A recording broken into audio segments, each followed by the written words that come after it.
What if a single speech in Washington shook the foundations of global politics? What if a quiet leader in Burkina Faso, long ignored by the world, became the face of a new African renaissance? Stay with me, because what started as words of respect became a movement that's rewriting history, and you won't believe how it all unfolded. Dear friends, what you're about to hear is more than just a story. It's a glimpse into a world where quiet courage reshapes destinies and dignity outshines power. These are the voices often missed by the headlines, but not here. If this kind of storytelling moves you, if it stays with you long after the screen fades, we invite you to subscribe and ring the bell. And before we dive in, tell us where you're watching from. We read every word. Now let's begin. It began not in Africa, but under the glaring lights of Washington, D.C., in a chamber known more for political theater than for raw, honest declarations.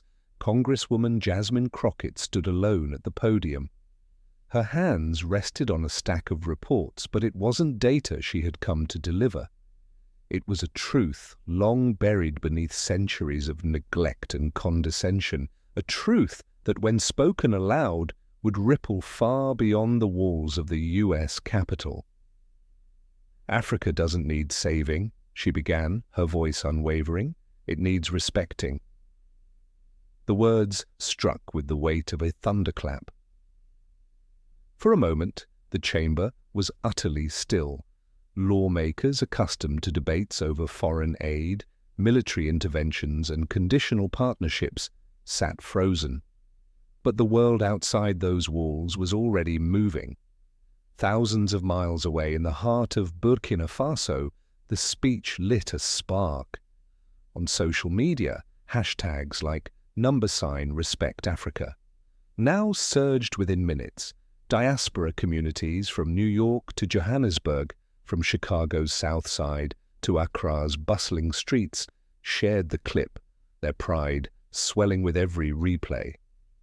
But it was the name she spoke next that truly sent shockwaves across continents.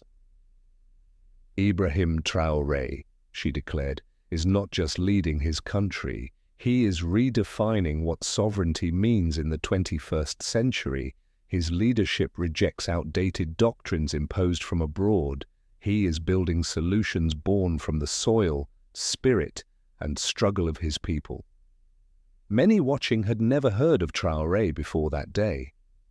But Crockett's words transformed him from a regional figure into a symbol, a modern leader daring to chart his own path while the world watched, doubtful and expectant. In that moment, the narrative shifted. Africa was no longer a passive subject of international discourse. It had become the author of its own story.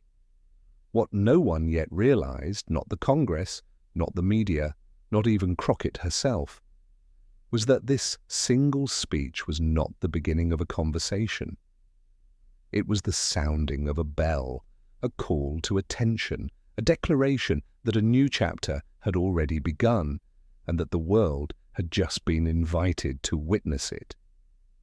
The morning sun rose quietly over Ouagadougou, casting long shadows across the presidential compound. Inside his modest office, President Ibrahim Traoré sat alone, his focus deep and unbroken. Before him lay a series of reports detailing the country's latest strides in agricultural reform, a policy he had fought to implement despite skepticism from both local elites and international observers. Numbers had begun to tell a new story. Farmers in Koudougou reclaiming their lands, cooperative markets flourishing, school feeding programs transforming rural education. It wasn't victory, not yet, but it was undeniable progress. As he turned another page, a soft knock interrupted the stillness. His assistant, Salimata Diop, entered swiftly, her face a mixture of excitement and disbelief. She clutched a tablet to her chest as if it contained something fragile and priceless. "Mr. President," she began, her breath short, "there's something you need to see." Traoré looked up, his expression calm but alert. "What is it, Salimata?" She handed him the tablet without another word. The screen glowed with a paused video. The caption was unmistakable. U.S. Congresswoman Jasmine Crockett addresses global leadership. He tapped play. The familiar quiet of the room was replaced by the clear, impassioned voice of Crockett. As he listened to her declaration, her refusal to accept the old narrative of African dependency, her bold recognition of his leadership, Traoré's steady composure wavered just for a moment. Praise was not unfamiliar in politics, but this was different. This was not applause manufactured for diplomatic niceties. This was respect born of understanding. He placed the tablet down gently. "Did she really say my name?" he asked softly. "Yes," Salimata replied. "And not just in passing. She framed you as an example, a leader redefining sovereignty." Traoré stood, walking to the window. Beyond the glass he could see the schoolchildren gathering in the courtyard, their voices rising in morning song. "The world is watching now," Salimata said quietly. Traoré shook his head. "Number, they are watching us, our people, what we choose to become." He paused. "This moment isn't about recognition, it's about responsibility. We must prove her right." In that instant, the weight of Crockett's words settled not as a burden, but as a new chapter waiting to be written. The news spread quickly across Burkina Faso. By afternoon, community radios in Kaya, Banfora, and Ouahigouya replayed Congresswoman Jasmine Crockett's speech, translating her words into local languages so no ear would miss their meaning. In villages where electricity was scarce, people gathered around battery-powered radios. In the cities, internet cafes saw crowds watching and re-watching the clip. Everyone had the same question: how would President Traoré respond? But in the presidential palace, Ibrahim Traoré had already made his decision. This was not a moment for celebration or vanity. It was a moment for clarity. That evening, as the golden light faded into the horizon, he convened his communications team and key ministers. The room was filled with anticipation, but Traoré's demeanor was steady as always. "We will respond," he began, "but not with grand speeches or self-congratulation. Our reply must reflect the values that brought us here: humility, resilience, and the shared purpose of our people." His new assistant, Salimata Diop, nodded. "Shall I draft a statement for international press, Mr. President?" "Yes," he said. "But the focus will remain where it belongs, on the people of Burkina Faso. Their labor, their dreams, their victories." The following day, the presidential press hall was full. International reporters mingled with local journalists, some expecting a political spectacle. Instead, they witnessed something far more profound. Traoré stepped to the podium, not in a Western suit, but in traditional Burkinabe attire, a conscious reflection of the land and people he represented. His voice was calm, but carried unmistakable conviction. "I am grateful for Congresswoman Crockett's words," he began. "But let me be clear, our mission is not driven by recognition or applause.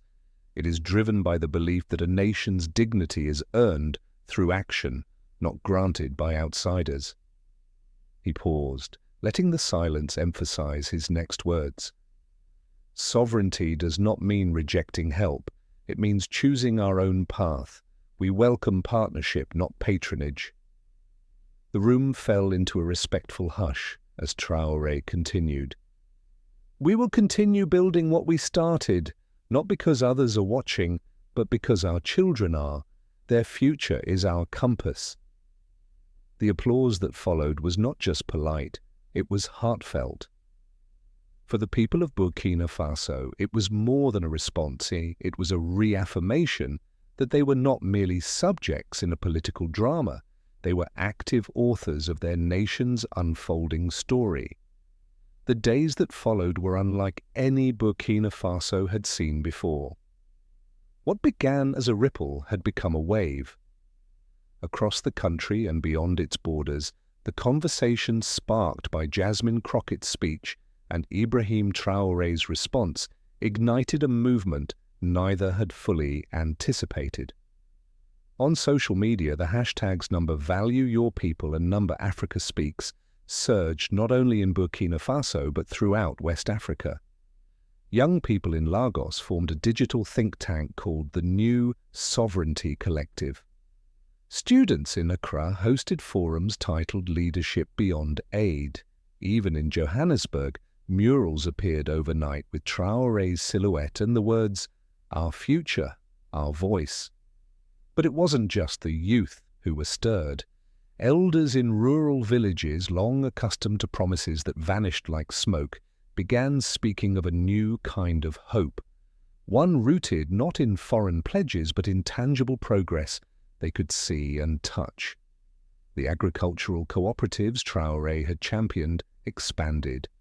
School attendance in reform districts surged, and the newly formed Burkina Renaissance forums brought together farmers, teachers, artisans, and innovators to discuss how to strengthen their communities without waiting for solutions to arrive from abroad.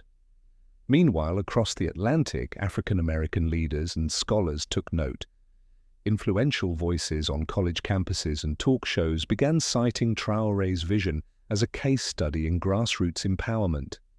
At Howard University, a packed auditorium watched the viral clip of Traoré's speech, many students rising to their feet in spontaneous applause. Community organizers launched the Respect Africa Now conference series, uniting diaspora voices with African leaders to exchange ideas and strategies. Salimata Diop, observing the momentum, brought news of these developments to Traoré's office. She expected pride in his eyes. Instead, she found something deeper: determination. "Mr. President," she said, "the world is listening. The seeds you planted are growing faster than anyone imagined." Traoré nodded slowly. "Yes, but now we must nurture them. Movements inspire, but they must also build. Talk alone cannot change lives." In that spirit, he announced the creation of the People's Sovereignty Fellowship, a program designed to mentor young leaders in Burkina Faso and across Africa, teaching not only political theory but practical skills, sustainable farming, renewable energy, ethical governance, and conflict resolution. What had started as a speech had now become something unstoppable. A movement of not just words, but action, not just vision, but reality. And across continents, people, young and old, were answering the call. As the months passed, the momentum sparked by a single speech and a humble president's response did not fade.